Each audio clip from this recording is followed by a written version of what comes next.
Ok, bonjour à tous. Bon, nous allons aujourd'hui commencer ce 4e cours qui va s'intéresser à la synthèse de fibres, de membranes, de nanoarchitecture, par la synthèse de template qu'on avait vu la dernière fois, c'est-à-dire qu'on va la poursuivre, pour ensuite passer aux techniques d'électrodépôt et terminer sur ce qu'est l'électrospinning. Alors la dernière fois, ce que j'avais fait, c'est que je vous avais montré un peu la synthèse template à partir des colloïdes, et on avait distingué ou différencié différents types de colloïdes. Comme vous pouvez voir ici, on avait vu les templates durs qui nous permettaient, à partir de la silice colloïdale, d'obtenir tous ces matériaux, ces sphères creuses, ces York shells, et ainsi de suite. Et également, on avait vu l'effet Kirkendall qui nous permettait de comprendre pourquoi on pouvait préparer des tubes comme indiqué ici. Ensuite, on était passé, je dirais, à l'utilisation des templates durs, colloïdes, pour l'auto-assemblage. Et dans ce cas, je vous avais montré finalement les opales.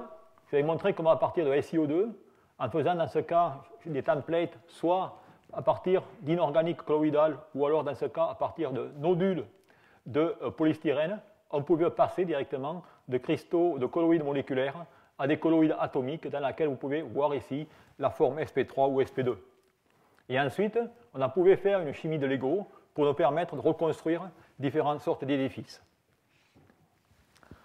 On avait également vu l'utilisation de template mou, ce que j'appellerais des micelles, où dans ce cas, on avait regardé, rappelez-vous le diagramme ternaire avec les tensioactifs, l'eau et l'huile, et on avait montré comment on pouvait, à partir de ces espèces, de nouveau, construire d'autres entités atomiques.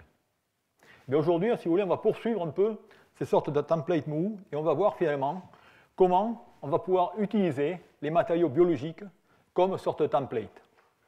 C'est-à-dire qu'on va s'intéresser finalement aux bactéries, aux virus, et on va voir comment ces bactéries et ces virus, qui notamment contiennent, comme on peut voir, une capsule protéinique, avec un brin ADN, peuvent servir à faire des liaisons ou à déterminer des liaisons. On va essayer de voir quelle est l'interaction entre ces différentes espèces et les composés organiques et jouer sur ces différentes sortes de liaisons.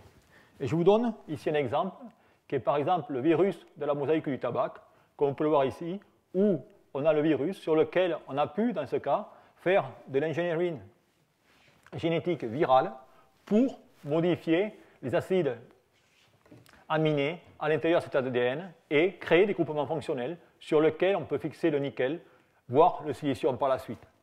Et grâce à cela, eh bien, on peut faire des électrodes de silicium dont vous voyez ici la capacité qui est tracée en fonction du nombre de cycles.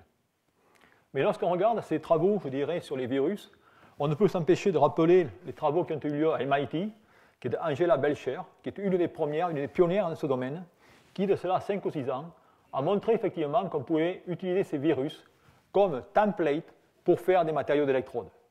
Et ces chercheurs, finalement, ont tout simplement doté ces virus, c'est-à-dire ces couches protéiniques, de liaisons capables d'absorber des éléments métalliques ou des fonctions capables de nucléer des groupes phosphates ou des groupes ou des oxydes de cobalt. Et c'est ainsi qu'ils ont pu, grâce à ces virus, créer des batteries, comme on peut voir ici, dans lesquelles vous avez une électrode positive et une électrode négative, avec les tenues en cyclage. Tout ça, si vous voulez, ça vous montre bien sûr les travaux que l'on peut faire. On est bien loin des quantités d'énergie que l'on veut pour des applications de nos jours, mais enfin, ça vous montre, je dirais, l'élégance que l'on peut faire au niveau scientifique pour créer, à partir, je dis, des espèces biologiques, des accumulateurs au lithium et ainsi de suite. Alors bien sûr, si les virus peuvent fonctionner, on peut également passer à des éléments qui sont plus importants, des espèces biologiques plus importantes que sont les bactéries. Et là, les bactéries, je dirais, sont relativement plus faciles à cultiver et, comme vous pouvez voir ici, elles se présentent sous différentes sortes de formes. Vous avez des formes chaînes, vous avez des formes sphériques, vous avez des genres de gélules, de capsules, et ainsi de suite. Eh bien, on va montrer qu'on va pouvoir utiliser toutes ces formes pour, une fois de plus, aller nucléer des espèces à la surface de ces bactéries. Je vais vous montrer 2 ou 3 exemples pour illustrer cela. Le premier concerne des bactéries oxydantes, qui sont les bactéries de type acidoborax, qui n'est rien d'autre qu'une bactérie qui, dans ce cas, a une double couche lipidique avec à l'intérieur le périplasme, qui est aux alentours de 40 nanomètres. Eh bien, ce qu'on va faire, c'est qu'on va créer un milieu de biominéralisation dans lequel on va avoir du dichlorure de fer, nitrate, et ainsi de suite, pour, dans ce cas, la bactérie va jouer son rôle d'oxydant, elle va oxyder le fer plus 2 en fer plus 3. Et on va pouvoir, dans ce cas, créer la phase gamma FeOH, qui est l'oxyde de fer. Et notez bien que dans ce cas, mais toute cette biominéralisation, et c'est ça l'aspect intéressant, va avoir lieu dans ce périplasme. Ensuite, bien, on fait un traitement, je dirais, flash à haute température pour brûler ou pyrolyser toute la partie organique, et on va terminer avec ces belles coques qui, finalement, ne sont rien d'autre qu'un chapelet de cristaux d'hématite Fe2O3. Ça veut dire qu'en ce cas, on est capable de structurer notre électrode avec ici le courant électrique qui pourra passer et à l'intérieur l'électrolyte.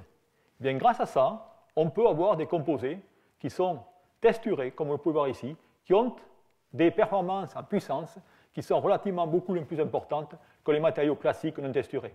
Ce que vous regardez ici, c'est la variation d'énergie en fonction de la vitesse de charge. Grosso modo, ça veut dire que vous pouvez recharger votre accumulateur en étant relativement court, ce qui est, je dirais, intéressant pour des applications de puissance. Un autre exemple dans le même domaine bien, consiste là de changer de type de bactérie, où maintenant on va prendre une bactérie du type Bacillus pastori, avec, comme vous pouvez voir dans ce cas, c'est une bactérie aérobique, avec dans ce cas, vous n'avez qu'une seule membrane, les phospholipidiques comme indiqué ici. Dans ce cas, bien, on va tout simplement créer un milieu de biominéralisation pour, une fois de plus, utiliser cette coque comme template.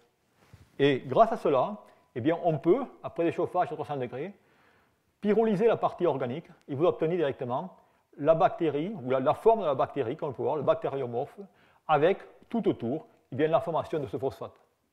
Et là aussi, on est dans des conditions, je dirais, idéales pour avoir des comportements électrochimiques, puisqu'on a accès, une fois de plus, aux électrons et aux ions de l'électrolyte, et on a, dans ce cas, des capacités, en fonction des vitesses de décharge, relativement intéressantes. Et enfin, poursuivant ces genres de travaux, eh bien, certains scientifiques ont utilisé également l'ADN comme template. Vous avez ici un exemple dans lequel une séquence d'ADN a été finalement utilisée à deux rôles. Tout d'abord, comme agent dispersant de fibres de carbone. Vous voyez que dans ce cas, l'ADN s'entoure autour des fibres de carbone. Et également, agent de nucléation. Et le cas particulier ici, c'est que dans le cas de l'ADN, eh on a tous ces groupements phosphates qui vont être utiles pour préparer les composés de type FePO4. Et grâce à cela, eh bien, on peut effectivement, avec les différents traitements indiqués ici, mettre ce milieu ADN plus ces nanotubes de carbone dans ce mélange de FeCl3 pour y apporter les ions trivalents et pour créer finalement ce phosphate de fer, ensuite que l'on pourra déshydrater et obtenir, si vous voulez, ce genre de schéma schématique que je mets ici. L'avantage de faire tout ça, eh bien, une fois de plus, ça vous permet d'apporter les électrons beaucoup plus rapidement à votre matériau d'électrode. Voilà le cas directement du composé FePO4. Vous voyez ici, je trace directement le potentiel en fonction de la capacité. Vous avez finalement très peu de capacité. Et au fur et à mesure que je vais augmenter la connexion électrique tout d'abord avec le carbone, bien, je vais augmenter ses capacités. Et lorsque je mets directement avec l'ADN, ou dans ce cas, j'ai une percolation électronique avec l'apport ionique et je peux obtenir de très bonnes capacités. Donc voilà, si vous voulez, où vont les recherches dans ce domaine. Alors, plus exactement, où va-t-on? Eh bien, au jour d'aujourd'hui, on essaie d'utiliser ces concepts de virus, comme on peut voir ici, pour faire sur un circuit des rubans d'aluminium ou de cuivre, pour faire finalement des circuits 3D dans lesquels l'électrode positive et l'électrode négative pourra s'interpénétrer. Donc voilà, si vous voulez, ce qu'on peut commencer ou ce qu'on regarde à faire pour faire ces batteries 3D. On essaie également de diversifier cette approche, je dirais, de biominéralisation. Tout d'abord, en essayant de trouver des bactéries qui vont mieux résister au changement ionique du milieu. C'est-à-dire qu'en ce cas, si on veut préparer des composés à base de lithium ou à base de sodium, bien, il nous faudra des milieux, je dirais, ioniques. D'où on va essayer de voir des bactéries qu'on trouve dans les milieux salins pour nucléer directement ces réactions. Et également, jusqu'à maintenant, vous savez que les bactéries, bien, ça vit à des températures où c'est mort au-dessus de températures de 100 degrés. Eh bien, il y a certaines bactéries qu'on va pouvoir utiliser pour aller faire ces réactions à 150 degrés, où là, c'est très intéressant, car ça ouvre tout un nouveau domaine de synthèse. Et c'est dans ce cas, on va utiliser les bactéries hyperthermophiles. Donc voilà, si vous voulez, un peu ce que je voulais raconter sur l'utilisation de ces templates biologiques. Ensuite, eh bien, je voudrais passer à une autre sorte de template où on va maintenant avoir ce que j'appellerais des templates non colloïdes qu'on va former par différentes méthodes électrochimiques et autres. Alors, on avait juste vu un aperçu de ce genre de template la dernière fois lorsque j'avais mentionné ces templates inorganiques. Où dans ce cas, eh bien, on va prendre des structures inorganiques, notamment les éolites, qu'on appelle entre jargon les KIT6 ou SBA15. Ce sont des matériaux qui ont ces différentes sortes de tunnels sur lesquels on va faire des réactions chimiques à l'intérieur des tunnels et ensuite on va les dissoudre la silice pour avoir finalement une structure répliquée. Ce qui fait qu'ici, je peux, vous voyez, préparer du CR2-3 dans la même structure à l'échelle nanométrique que ma zéolite de départ. On peut également faire avoir des templates polymériques. C'est ce que j'avais montré aussi si on prend des opales. Je peux directement déposer du nickel et ensuite je fais une attaque acide pour ressortir ce nickel et j'ai une opale inverse. Et enfin, il y a le cas où on va utiliser les membranes comme template et c'est un peu ce cas que je vais développer aujourd'hui et vous montrer pourquoi. Dans ce cas, ces membranes, elles peuvent être inorganiques, ça sera directement l'alumine, ou alors organiques, ça sera des polycarbonates. Alors comment ou qu'allons-nous faire avec ces membranes? Eh bien, je prends directement cette membrane, ce modèle, ce gabarit, et je vais tout d'abord, dans ce cas, injecter différents matériaux. Par exemple, dans ce cas, j'injecte du bismuth, et ensuite, je fais directement un mélange, et je peux retirer par une attaque acide, avoir des nanofibres de bismuth. Je peux injecter, par exemple, du tellurium sous pression, et, de nouveau, par attaque chimique, obtenir des nanofibres de tellurium. Je peux également déposer du carbone, bien sûr par des méthodes à l'état gazeux, et dans ce cas, de nouveau, je peux faire une attaque acide pour obtenir ces nanotubes de carbone. Vous voyez que là, il y a plusieurs méthodes qui vont vous permettre d'obtenir soit des nanofibres, soit des nanotubes. Et aujourd'hui, bien la recherche, je dirais, il y a une course effrénée vers la synthèse de ces nanotubes et ces nanofibres. Et la question, c'est via des matériaux pour l'énergie, et pourquoi ces recherches intenses dans ce domaine?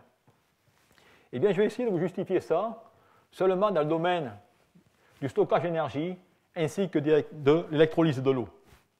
Dans le domaine du stockage d'énergie, eh bien, il est important, pour des raisons cinétiques, d'avoir, si vous voulez, ces structures nano-architecturées. Tout cela peut se comprendre ici. Vous avez ici une électrode accumulateur, et pour que l'électrochimie fonctionne, il vous faut la dualité ion-électron. C'est-à-dire qu'en tout point de votre électrode, il faut théoriquement que les ions et les électrons soient là pour pouvoir réagir et faire votre composé d'intercalation. Donc par conséquent, vous voyez que si je prends ces structures nanofibres, comme indiqué ici, eh bien dans ce cas, je vais avoir les ions, mon électrolyte qui vont pouvoir s'intégrer, et j'ai ici directement mes collecteurs de courant. D'où c'est une situation idéale, la raison pour laquelle on veut développer ces nanofibres. La même chose se trouve dans le cas directement de l'électrolyse de l'eau, la photoélectrolyse. Dans le cas de la photoélectrolyse, je dirais, dans ce cas, on va bénéficier de la jonction semi-conducteur liquide pour séparer l'eau. Comment cela fonctionne? Vous avez ici un diagramme de bande dans lequel, lorsque un photon va arriver, vous allez dans ce cas générer la paire électron-trou avec, comme indiqué ici, 4 trous et 4 électrons pour avoir cette réaction. Eh bien, dans ce cas, ce qui va se passer, c'est que ces trous vont oxyder la molécule d'eau pour libérer, comme vous allez voir ici, de l'oxygène, ainsi que des protons, qui vont être tout simplement réduits par les électrons, comme indiqué ici. D'où, pour que ce schéma fonctionne, il faut 4 photons. D'où il faut des composés qui puissent absorber la lumière. Et si on regarde directement, je dirais, le fondamental de ces procédés, eh bien, on peut les voir ici. Ah, ce n'est pas fini, vous voyez. On peut les voir ici, et on va voir que, dans ce cas, eh bien, l'absorption de la lumière doit être maximale, c'est-à-dire qu'on doit limiter la réflexion, et bien sûr, une fois de plus, le transport des charges va être important. Eh bien, si on regarde localement ce qu'il y a dans la structure, eh bien, je vais prendre deux cas. Le cas du haut dans lequel vous avez une couche mince. Vous voyez qu'en ce cas, mon rayonnement incident va être fortement réfléchi, d'où très faible absorption. Et regardez également, le parcours pour les électrons, pour passer directement de la surface au collecteur de courant, va être relativement long. Maintenant, si je prends directement une structure monodimensionnelle, eh bien, vous voyez qu'en ce cas, je vais tout simplement être non réflectif pour directement le rayonnement, c'est-à-dire que je vais absorber complètement, et vous voyez qu'en ce cas, les électrons vont pouvoir directement avoir ou se connecter au substrat et avoir un parcours parfaitement libre pour circuler sans résistance. D'où par conséquent, tout cela, bien pour l'optimiser, il va falloir construire, je dirais, des structures filamentaires, ou même ce que j'appellerai, vous verrez par la suite, des structures en forme d'arbre, pour pouvoir collecter au maximum ce rayonnement. Alors comment va-t-on faire cela? Bien, on va faire cela avec différentes méthodes, et parmi ces différentes méthodes sont celles que je vais vous parler aujourd'hui. Il va y avoir tout d'abord la méthode d'électrodépôt, qui est dans ce cas anodisation, électrophorèse, voire attaque électrochimique, donc c'est ce qu'on va regarder.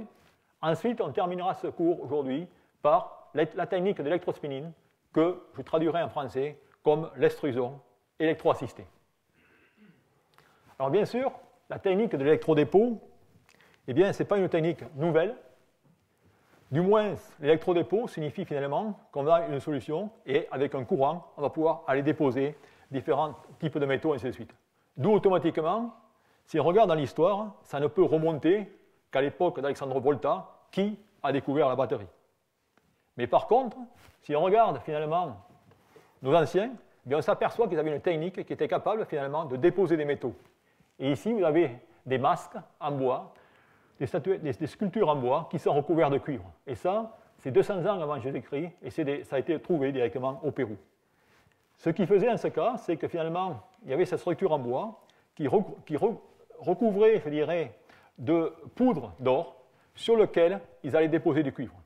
Et tout cela en mettant simplement une électrode de zinc et en connectant cette électrode de zinc à directement l'or. Ce qui faisait par cela, eh bien, interne, il passait un courant, il faisait tout simplement un changement, un échange de cations. Alors bien sûr, au jour d'aujourd'hui, tous ces procédés ont beaucoup évolué, et vous avez ici, par exemple, le dépôt de l'oxyde de cuivre au travers d'une couche protéinique. Et vous voyez qu'en ce cas, vous avez une structure hiérarchisée, et vous apercevez en rouge directement le dépôt du cuivre sous forme hexagonale. Ce qui fait qu'en ce cas, on a presque, si vous voulez, le réplica que je vous ai mentionné auparavant. Alors l'électrochimie, je dirais, a presque conduit à une révolution dans le domaine de l'électronique. En effet, en 1990, avec le procédé de Damascène, qui a permis finalement de faire les circuits intégrés à partir du cuivre.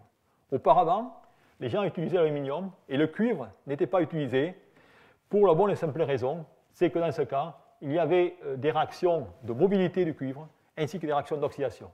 Mais grâce à ce procédé de Damascène, qu'on va voir par la suite, eh bien, tous les circuits intégrés ont pu être, je dirais, connectés et toute la connectique s'est énormément simplifiée. Bien, ce qu'on va voir aujourd'hui, c'est comment faire finalement ces nanofilaments, ces nanofibres à partir de ce procédé électrochimique. Alors ce procédé électrochimique, c'est un peu ce que vous allez retrouver si vous regardez des bouquins de microélectronique, où on va voir une membrane d'alumine dans laquelle on va aller déposer du cuivre, et ensuite on va dissoudre ce cuivre pour aller enfin mettre le matériau qui nous intéresse. Donc tous ces procédés, finalement, vont être basés, comme le pouvoir ici, sur une membrane d'alumine. Et ça aussi, ça a été une étape clé au niveau de la recherche pour faire ces nanostructures ou ces nanofibres. Donc c'est la raison pour laquelle je vais vous rappeler brièvement comment on fait cette membrane de cuivre. Là aussi, il s'agit d'une cellule électrochimique dans laquelle on va faire une anodisation de l'aluminium. Comme vous pouvez voir, dans ce cas, vous allez avoir une cathode plomb et le film anodique sera directement à l'anode. Sous l'effet d'un courant, eh bien, on va avoir des réactions qui vont se mettre en jeu. On va tout d'abord avoir une oxydation pour conduire à l'ion Al+3. Et ensuite, il va y avoir des réactions chimiques, comme indiqué ici, pour former Al2O3. Et le milieu électrolytique va permettre de dissoudre Al2O3 au fur et à mesure qu'il va se former. Et grâce à cela, eh bien, on va pouvoir obtenir à la surface de cette feuille d'alumine ces différentes configurations avec cette répartition hexagonale des différents puits ou cavités qui vont se construire. Et grâce à cela, eh bien, on arrive finalement à former ces membranes, comme vous pouvez le voir ici, de façon très ordonnée, avec une reproductivité excellente, et ainsi de suite. Et bien sûr, la taille de ces trous, la profondeur, ainsi que la résolution, va dépendre de la qualité ou du type d'électrolyte que vous allez mettre, de la température et surtout des vitesses d'anodisation et selon que vous utilisez des méthodes pulsées ou des méthodes courant continu. Tout ça, c'est un procédé que l'on maîtrise de nos jours relativement bien. Et bien, à partir de cela, on va pouvoir maintenant construire ces fameuses structures. Et bien, maintenant, ce qu'on prend, c'est qu'on va prendre cette membrane et on va la remplir de cuivre. On va faire ça électrochimiquement une fois de plus dans cette cellule indiquée ici, dont le bain électrolytique est mentionné, avec le cuivre comme cathode et anode. Et avec ici, directement la membrane, avec au-dessus un tampon buvard pour avoir l'électrolyte. On va passer du courant et on va dans ce cas, eh bien, déposer à l'intérieur des trous que vous avez auparavant du cuivre. Et vous avez ici, directement, l'image de ces différents piliers une fois que vous avez sorti votre procédé d'alumine. Et vous voyez ici, on voit très bien sur cette coupe transversale, vous avez en bas, dans ce cas, eh bien, le substrat d'aluminium avec au-dessus tous ces piliers de cuivre comme indiqué ici. Ayant cela, eh bien, on va pouvoir maintenant aller électrochimiquement déposer le matériau actif. Et pour ce faire, eh bien, on va replacer cette membrane maintenant qui est des piliers de cuivre avec cet électrolyte indiqué ici et on va par exemple aller déposer de l'oxyde de fer. Et lorsqu'on fait cela, eh bien, vous voyez, vous apercevez les piliers avec autour des formes cristallines qui correspondent directement à l'oxyde de fer qui a poussé, qui a été déposé électrochimiquement. Et voilà finalement cette forêt de piliers de cuivre avec à la surface ces oxydes de fer. Et vous voyez que là aussi, j'ai une électrode idéale puisque le cuivre va me permettre directement de retirer les électrons et mon électrolyte va pouvoir s'insérer entre ces différentes cavités.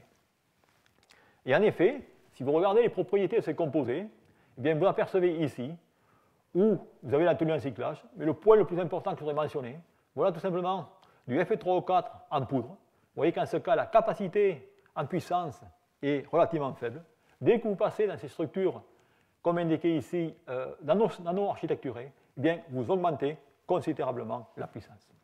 Donc voilà, une fois de plus, l'avantage de telles techniques. Alors, on peut généraliser cela, et ici, vous avez une photo qui vous montre finalement tous les composés que l'on peut préparer de cette sorte. Et bien, tout cela, bien sûr, pour des matériaux d'électrode, étain, bismuth ou nickel, étain, ainsi de suite. Donc voilà, si vous voulez, comment on peut faire ces structures colonnaires.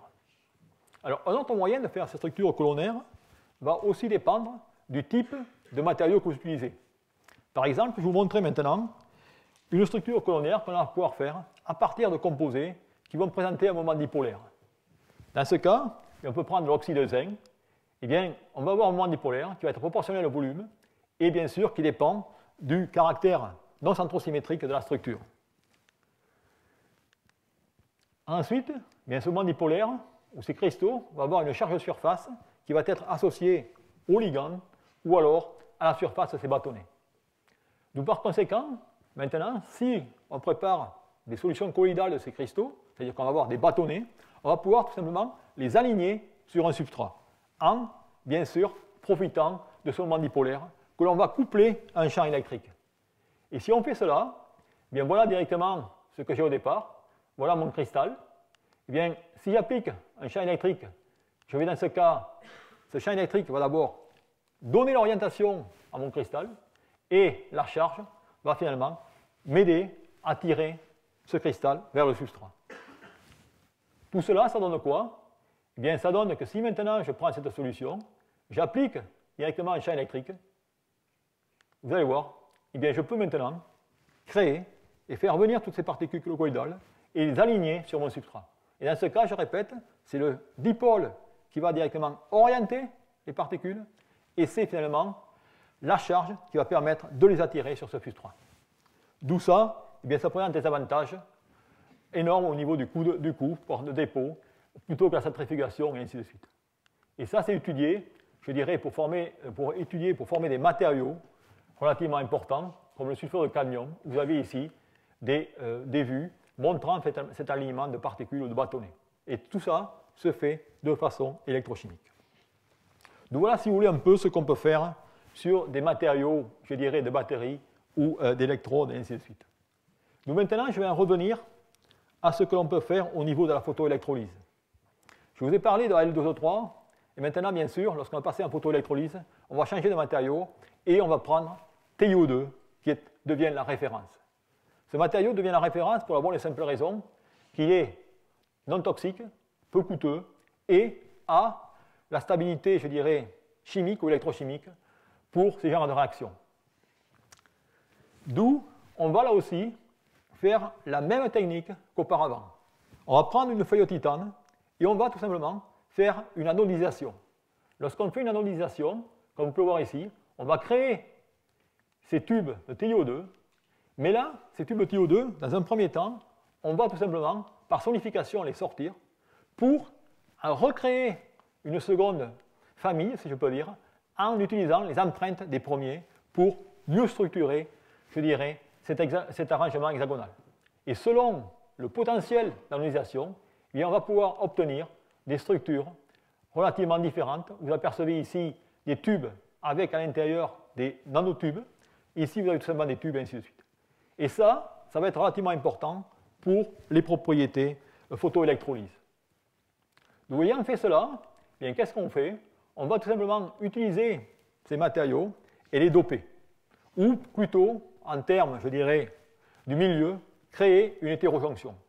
Pourquoi? Parce que TiO2 a un band gap de 3,2 électronvolts. Ça veut dire qu'en ce cas, lorsque vous parlez d'absorption, vous allez absorber seulement 5% du spectre solaire. Excusez-moi. Maintenant, si on dope avec ce matériau, CO3N4, bien dans ce cas, on va pouvoir créer une hétérojonction, et ce matériau a un gap qui est plus faible, de 2,2 électronvolts, et de plus, il va permettre un meilleur transfert de charge, d'où une recombinaison, et ainsi de suite. D'où ce qu'on fait, bien, c'est que dans ce cas, on reprend le même système qu'auparavant, on va mettre les TiO2 tubes dans ce genre d'électrolyte pour avoir un dépôt, ce dépôt jaunâtre, qui va être finalement un polymère, que l'on va ensuite polymériser à 550 degrés pour obtenir maintenant ces tubes de TiO2 avec à la surface, eh bien, ces composés C3N4 dopés au phosphore. Ça veut dire qu'on est en train de créer une hétérojonction TiO2 P C3N4. Et lorsqu'on regarde la performance de cette hétérojonction, eh bien, vous avez ici le photocourant en fonction du potentiel. Vous voyez que directement l'amélioration lorsqu'on compare du TiO2 en noir avec ses composés indiqués ici. Et si je regarde maintenant les performances en termes d'évolution d'hydrogène, je m'aperçois qu'en ce cas, eh bien, j'ai un facteur 3 lorsque j'utilise cette astuce de créer cette hétérojonction avec C3N4 et TiO2. Donc voilà, si vous voulez, ce que l'on peut faire sur TiO2. Vous allez voir que TiO2, on peut encore jouer davantage et faire les structures que j'appellerais structures de type arbre. En effet, si maintenant je prends un substrat de verre, je fais une réaction hydrothermale avec cet alkoxyde de titane, je peux obtenir cette structure avec, vous pouvez voir, ces piliers de TiO2. Ensuite, ces piliers de TiO2, eh bien, je vais tout simplement faire un traitement sol-gel pour aller à leur surface créer des germes. Vous voyez ces germes? Eh bien, ces germes, ensuite, je vais tout simplement faire une hydrolyse en présence de TiCl3. Et je vais obtenir ce que j'appellerais ces arbres, dans lesquels vous avez toutes ces branches de TiO2, et vous allez voir les performances de ces matériaux. D'où ça, si vous voulez, c'est les structures qui se développent aujourd'hui pour améliorer considérablement les réactions de photoélectrolyse. Bien, effectivement, si on fait cela, vous voyez ici bon, une schématique, et voilà ce qu'on obtient réellement. Vous avez le cœur, finalement, TiO2, avec les branches de TiO2.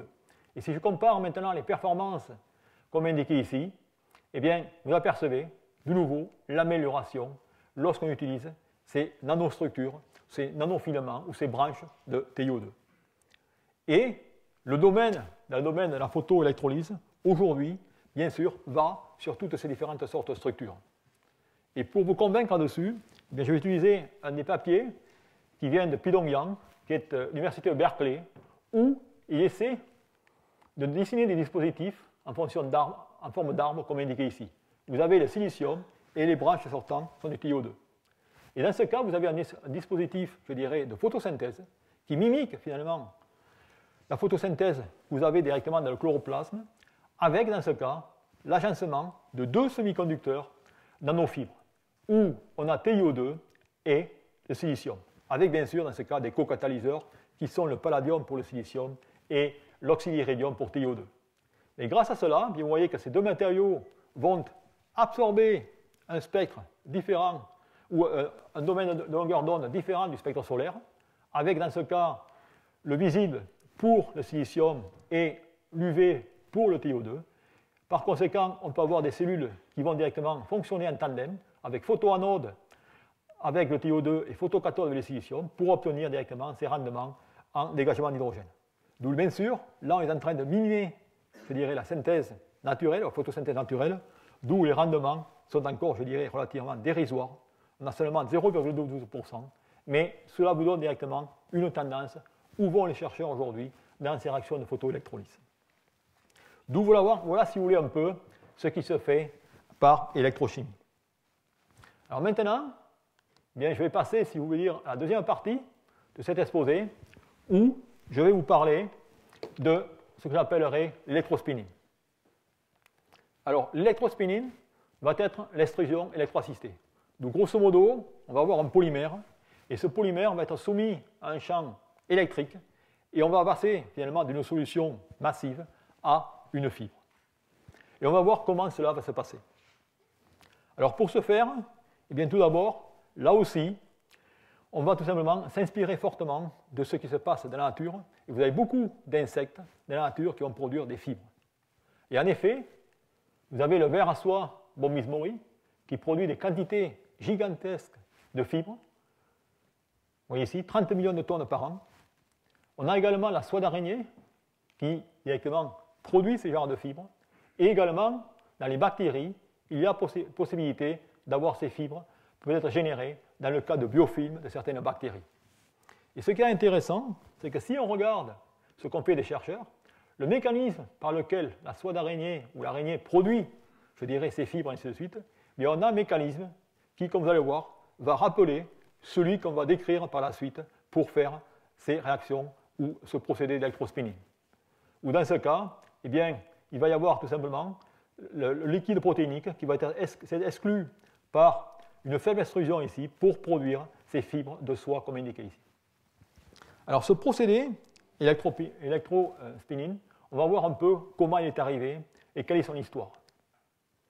Eh bien, la première histoire, si je peux dire, elle remonte de loin, dans les années 1600, par une simple expérience, que si vous prenez une règle, vous avez tous fait cette expérience, vous la frottez, vous créez l'électricité à la surface, et vous disposez ça au-dessus d'un liquide, comme ici, ou comme d'une goutte. Et vous voyez qu'en ce cas, vous pouvez déformer ou déplacer le liquide. Eh bien, l'électrospinning, ça va être rien d'autre que ça. On va tout simplement prendre un liquide, une solution, sur laquelle on va mettre un champ électrique très fort, et on va tout simplement déplacer et modifier l'environnement ou la configuration de cette goutte. Alors bien sûr, c'est la première expérience dans les 1600.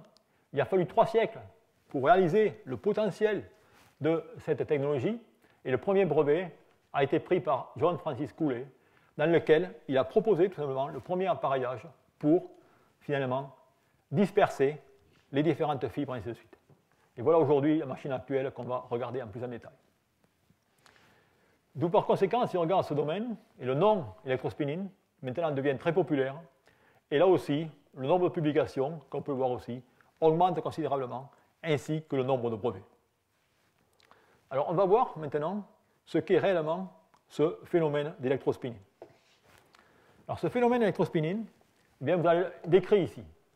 Le procédé, ou la technique typique, vous avez le fluide polymérique, dans ce cas, qui est extrudé à partir de l'orifice de l'aiguille pour former une petite gouttelette qui va être soumise à un champ électrique.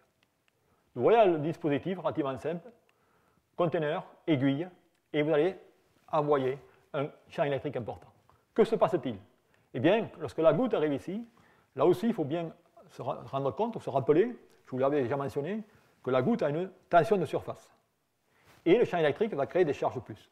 D'où il va y avoir finalement une compétition entre cette énergie de surface de la goutte et les charges plus créées par le champ électrique.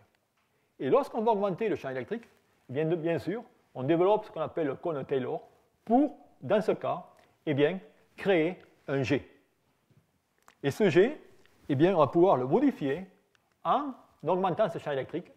Vous allez voir qu'au fur et à mesure que je vais augmenter mon champ électrique, le solvant va s'évaporer, raison pour laquelle vous allez avoir une longueur de G. Et vous voyez ici, à un moment donné, tout d'un coup, les fibres se séparent. Pourquoi? Parce qu'il n'y a plus de solvant et maintenant on a une répulsion entre les différentes fibres. D'où on peut avoir cette dispersion.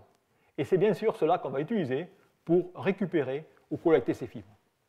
Et ces fibres, eh bien, on va les collecter soit sur une plaque, comme indiqué ici, où on projette directement sur la plaque, ou alors autour d'un tambour qu'on va collecter et tourner au fur et à mesure. Alors en effet, cette collection, eh bien, elle peut se faire par une approche mécanique. Vous voyez qu'en ce cas, j'ai un tambour qui tourne à grande vitesse et je vais tout simplement entourer les fibres au fur et à mesure qu'elles vont se former. Ou je peux également le faire de façon différente, où dans ce cas, je vais créer tout simplement 2 rubans de silicium qui vont être directement polarisés.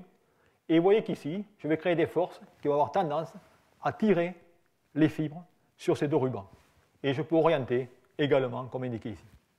Donc voilà, si vous voulez, ce qu'est le procédé d'électrospinning. Alors, rien de bien compliqué, c'est une solution polymérique qui est soumise à un champ électrique pour finalement conduire à des matériaux filamentaires, ainsi de suite. Alors, quels sont, bien sûr, les éléments clés pour faire ces genres d'expériences? Bien, l'élément clé, évidemment, comme vous en doutez, ça va être cette fameuse solution polymérique. Et là, j'ai mis un tableau qui est très, très compliqué, je vais le simplifier pour vous dire tout simplement qu'il n'y a simplement que 2 types de polymères. Il y a les polymères qui vont être utilisés pour fabriquer des fibres de carbone. Ça veut dire que lors de la pyrolyse, eh bien, ils auront un rendement élevé en carbone. C'est-à-dire qu'on va parler beaucoup de PAN, polyacrylonitrile, qu'on va utiliser beaucoup. Il va y avoir aussi les polymères qu'on va servir comme matrice support, matrice aspect-ciel, et dont certains peuvent se décomposer en température. Et vous verrez, cela va être très utile pour faire une fois de plus toutes les genres de configurations, c'est-à-dire avec des fibres creuses, des fibres poreuses, et ainsi de suite.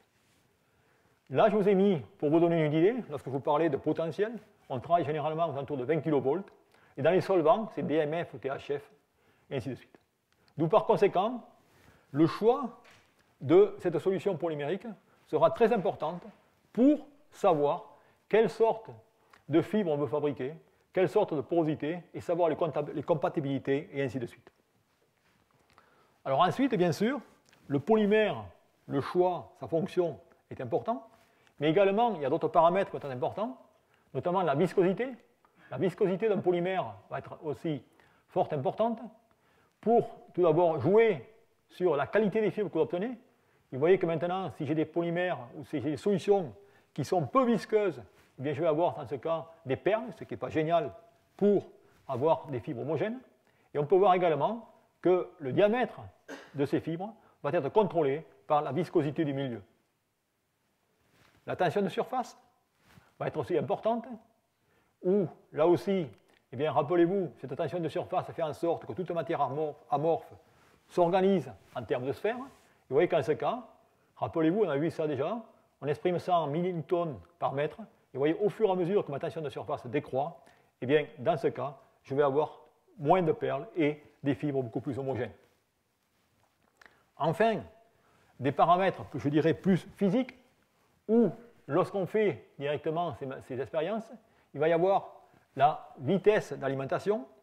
Bien, cette vitesse d'alimentation va affecter fortement le diagramme des fibres. Vous voyez que le diagramme des fibres va augmenter au fur et à mesure que vous allez augmenter la vitesse d'alimentation. En fonction du potentiel, je vous ai parlé qu'on peut avoir directement 5 kV, 20 kV. Si j'augmente le potentiel, je peux avoir également une variation. Et enfin, la distance du cône Taylor au substrat va également jouer un paramètre. Vous avez ici cette variation de distance. Et notez une fois de plus que plus vous allez loin, moins vous avez de chances d'avoir de perles comme indiqué ici. C'est-à-dire que vous avez des fibres correctes, linéaires, homogènes et uniformes à partir d'une distance de quelques centimètres. Donc voilà, si vous voulez, les clés pour faire ce genre de manip. Alors bien sûr, on va pouvoir dévier. Vous allez voir maintenant tout ce que je vous ai montré par avant à partir des colloïdes, faire des particules creuses et tout ça, eh bien on va pouvoir jouer de la même façon et obtenir toutes sortes de fibres. Alors bien sûr, Pour faire cela, eh bien, on va tout d'abord jouer à différentes sortes de buses. Vous avez certainement tous réalisé que je peux avoir des différentes buses, et je peux avoir des buses à double entrée ou double buse, comme indiqué ici. Donc, qu'est-ce qu'on va faire? Eh bien, par exemple, vous avez un exemple où on peut maintenant obtenir des fibres creuses. L'astuce est relativement simple. J'ai une double buse dans laquelle je vais rentrer de l'huile minérale avec, par exemple, ici, un alkoxyde de titane dans un milieu PVP. Je fais ma fibre, que je vais montrer, et ensuite, je vais sortir directement l'huile avec directement de l'octane pour laisser cette sphère creuse que je vais chauffer à 500 degrés pour obtenir ces particules TiO2 à la tasse. On peut s'amuser, faire la même chose en jouant avec deux polymères, deux solutions polymériques qui ne sont pas miscibles. Dans ce cas, je prends du PAN et du PMA. Rappelez-vous, PMA est un polymère sacrificiel que je vais pouvoir ensuite chauffer à haute température et sortir pour avoir des fibres creuses. D'où on peut faire pas mal de jeux avec ça. De la même façon, on peut avoir le même résultat, si je peux dire, sans utiliser même le double buse, ou dans ce cas, on va utiliser tout simplement une émulsion de deux polymères, avec bien sûr des densités différentes. Et lorsqu'on va tout simplement faire cet électrofilage, eh bien vous allez voir le polymère le plus léger va directement aller contre les parois, et ensuite il va y avoir le polymère moins léger, en vert ici, qui va rentrer dans les parois. Et on a dans ce cas, de nouveau, une structure tunnel dans laquelle on peut sortir ce polymère, puisque c'est du PMA à haute température, et avoir cette structure tunnel. Dans ce cas, on a directement des structures tunnel, mais pas continues, puisqu'on peut le voir ici. Dans ce cas, il y aura différentes sortes de bouchons, si je peux dire, dans ces genres de structures. On peut faire du décoratif, et vous avez ici une expérience qui est un peu relativement différente, où dans ce cas, on va utiliser le récepteur, ne va plus être une plaque, mais va être une pointe. On va réduire la distance entre cette pointe et l'aiguille, et dans ce cas, eh bien, vous voyez, on peut finalement avoir ces colloïdes de fibres et faire ce que j'appellerais des nanopoteries. Donc voilà, si vous voulez, la possibilité que vous offre tout ce procédé. Alors ce qui est important, c'est que, bon là, je vous donne finalement la façon de faire des fibres, mais ces fibres, il va falloir ensuite les traiter pour avoir des matériaux utiles pour différentes applications, notamment en résistance en traction. Et ce traitement, eh bien, va se faire de façon relativement délicate. Et ici, je vais prendre certainement le matériau qui est le plus utilisé, qui est PAN, le polyacrylnitrile, ou dans ce cas, eh bien, ce qui est très important, et là j'insiste, il faut tout d'abord faire une réaction à relativement basse température, moins de 250 degrés C, pour avoir cette désorientation et cette cyclisation. Si vous allez à 400 ou 500 degrés C, la manip ne marche plus, car vous avez directement dégradé votre polymère. D'où cette première étape, je dirais, de formatage est essentielle. Et ensuite, dès que vous faites ça, eh bien, vous pouvez carboniser ces fibres pour obtenir ces fibres de carbone, comme indiqué ici, avec certaines teneurs en azote, puisque dans votre composé de départ, n'oubliez pas, on part directement de la polyacrylnitrile. Et on obtient, comme vous pouvez le voir ici, cette variation du taux d'azote dans le composé, et à partir de 14 ou 1500 degrés, eh bien, on a tout simplement des composés carbonés purs. Alors tout ça, eh bien, on peut en faire toute une sorte de fibres, vous allez voir ici, pour différentes sortes d'applications. Et les applications, eh bien, je les ai listées ici, dans l'aéronautique, pour les membranes à purification d'eau, les applications médicales, filtration, supercapaciteurs et batteries. Alors, une fois de plus, puisque ce cours est relié à l'énergie, eh bien, je vais tout simplement m'intéresser à l'énergie et vous montrer toute l'innovation que les chercheurs ont à faire des particules de toutes sortes de formes. Et on va repasser finalement, tous les cours, ça se suit. Je vous ai fait la même chose sur les colloïdes, et on va refaire la même chose, je m'excuse, sur les templates. Et vous allez voir, notre imagination, elle est quand même relativement limitée. Eh bien, on va commencer tout d'abord par deux sortes. Il va y avoir deux façons d'opérer. Soit on a directement des suspensions, et on va tout simplement, dans ce cas, utiliser des suspensions de particules qu'on va mettre dans un polymère. Grosso modo, on va prendre des bâtonnets qu'on va mettre dans un polymère, et on va tout simplement étirer ce polymère. Ou alors, on est un peu plus chimiste, et on va maintenant jouer sur les précurseurs qu'on va mettre à l'intérieur de ces phases, de ces réacteurs, et on va avoir les constituants ou les précurseurs pour former certains matériaux. Et dans ce cas, eh bien, on va avoir une membrane composée de réactifs et de polymères, et on va faire cela directement lors de la calcination, on va faire cette composite carbone plus le matériau que l'on souhaite. Alors, dans ce cas, eh bien, on va tout simplement s'intéresser aux fibres de carbone. Le premier exemple que je vais vous donner est indiqué ici, où dans ce cas, eh bien, vous voyez, je vais partir d'une suspension. Je vais prendre dans ce cas du PAN dans lequel je vais rajouter du fer. Ou, lors du chauffage, eh bien, je vais avoir le rôle catalytique du fer qui fait en sorte que vous avez des particules de Fe3C avec autour, vous voyez ici, une couche graphitique. Ça veut dire que par cette méthode, on peut obtenir du carbone qui va avoir une conductivité nettement supérieure que le carbone classique. Pourquoi? Parce que, dans ce cas, le fer, et on verra par la suite avec le nickel, il joue le rôle catalytique et va créer cette gangue de graphite autour.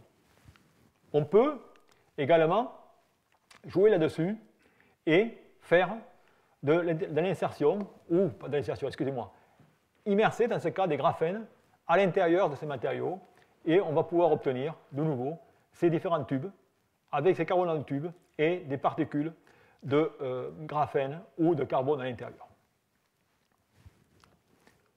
On peut également faire la même chose avec du cobalt. Dans ce cas, vous voyez, je vais partir de précurseur de départ dans lequel j'ai toujours mes polymères où je vais maintenant ajouter un acétate de cobalt. Là aussi, je prépare la fibre et ensuite, eh bien, je vais la traiter pour avoir des particules de cobalt qui vont être entourées de fluide de graphène. Là aussi, le cobalt, un élément 3D, va catalyser la formation de graphite. Et ensuite, je peux faire une oxydation et obtenir les particules de CO3O4. Voilà les particules de CO3O4. Et on peut également obtenir des particules de fer et d'autres oxydes de la même façon. On peut compliquer. Et là, vous avez un élément qu'on a déjà vu, rappelez-vous, où on voit maintenant du silicium qu'on va entourer dans du carbone. Et lorsque je fais ça, je vais prendre directement deux solutions.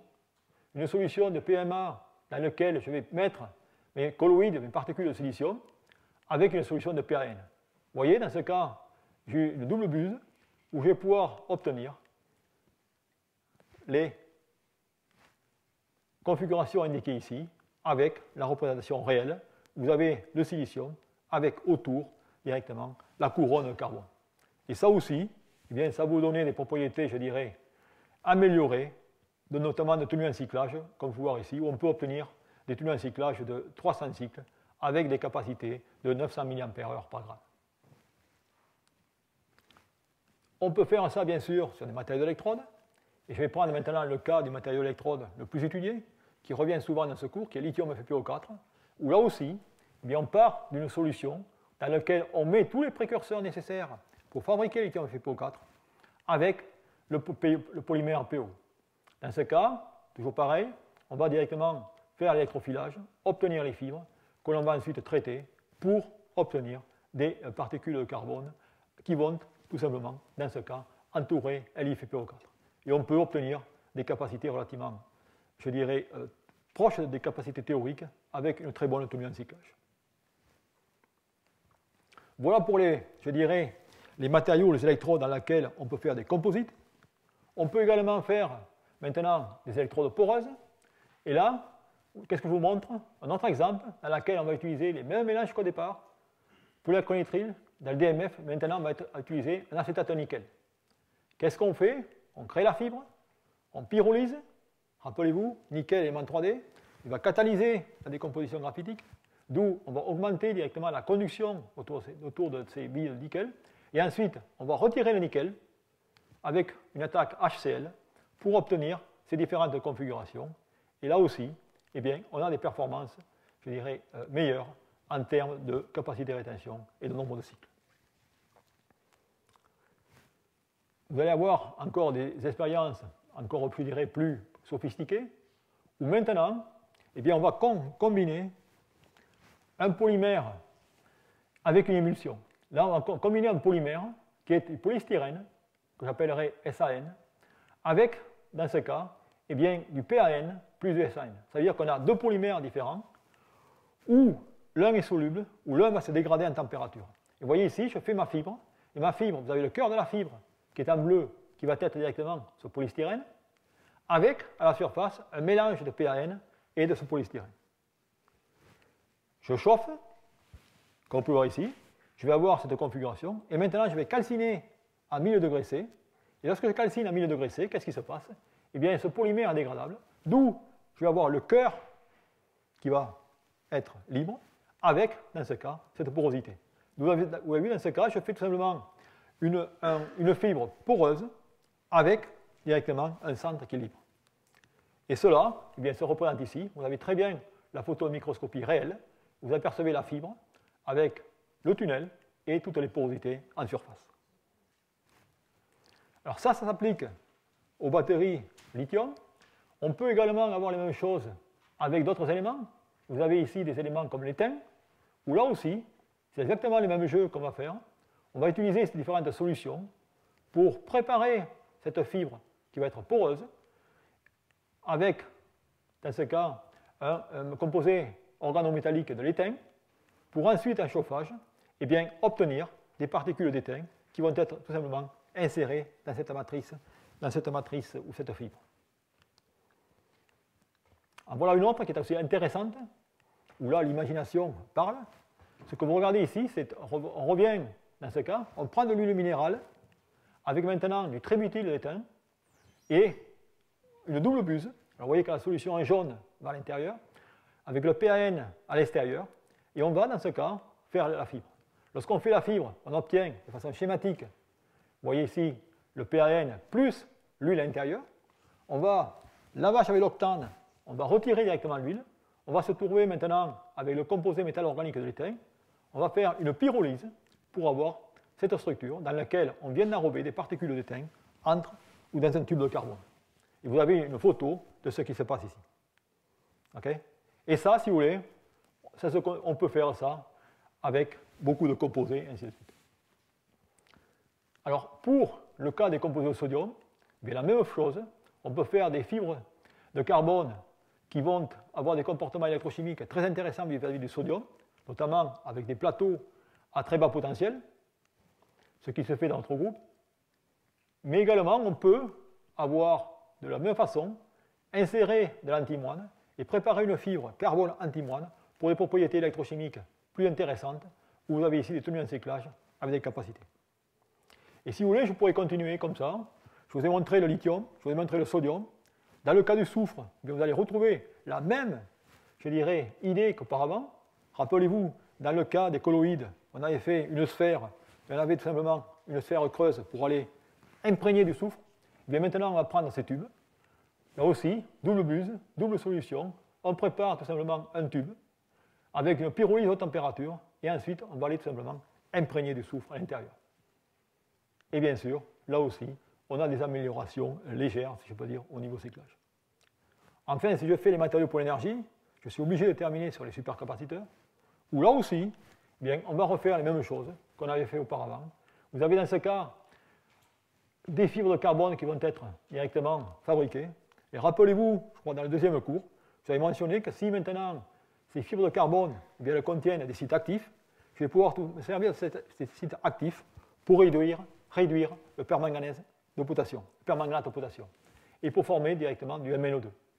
Et je peux dans ce cas avoir finalement une composite avec du carbone qui a les propriétés de supercondensateur dû à la double couche, plus le pseudocap associé au MnO2. Et dans ce cas, bien, je cumule ces deux facteurs et je peux avoir des performances exacerbées au niveau des propriétés électrochimiques. D'où, je dirais, je vais en terminer presque là, avec donnant deux messages, c'est-à-dire qu'une fois de plus, vous avez vu ce qu'on peut faire, toute une sorte d'électrodes avec ces nanofibres, nanotubes et ainsi de suite.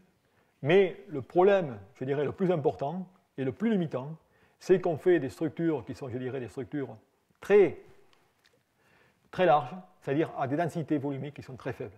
D'où ça veut dire que dans tous ces matériaux, dans des supercondensateurs ou des batteries, on ne peut pas mettre assez de ces différentes fibres, et ainsi de suite.